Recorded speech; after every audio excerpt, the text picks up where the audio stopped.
Peering Advocacy and Advancement Center in Africa has called on the government to prioritize the establishment of a centralized and comprehensive socio-demographic database to assist the implementation of programs like National Homegrown Feeding Program, and also to improve sensitization in order to ensure wide participation.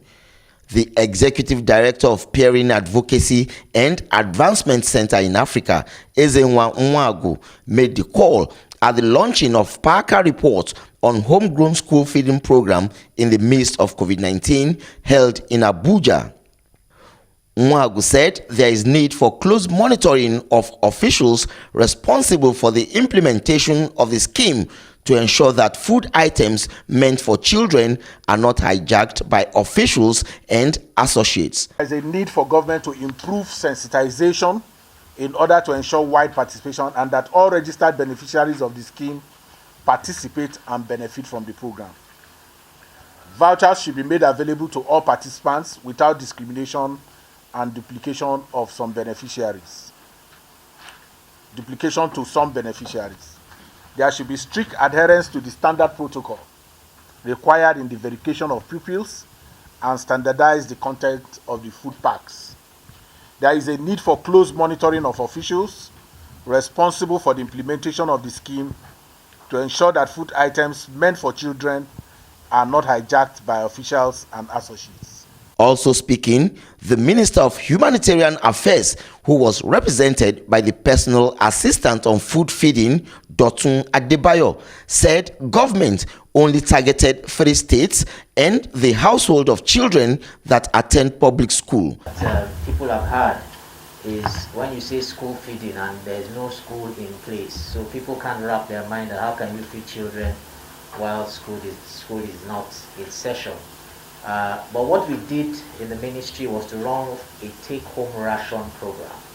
And it is not new to Nigeria. It is happening in many other countries, for school children particularly. And this program, of course, we know what COVID has done to the society at large. Sometimes we may not be able to quantify the challenges that COVID-19 brings.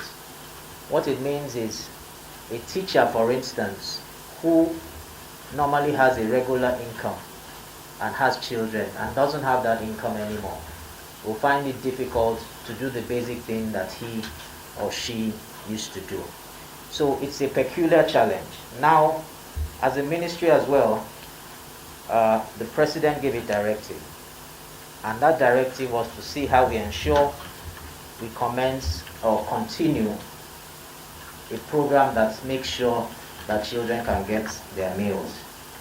And that is why we had to come up with a strategy to see the best way to deploy this. In his remark, the project manager of Action Aid, Osemaye Newton, said there should be transparency in the distribution of resources and wealth during the project.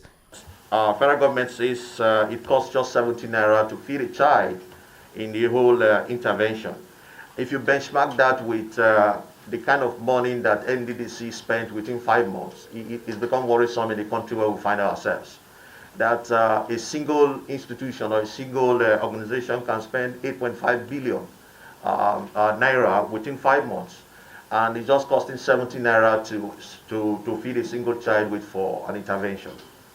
Also, if you look at that analysis very well, it will tell you that many lives many ration of the same food that should have gone to these children have been taken away by some few percent.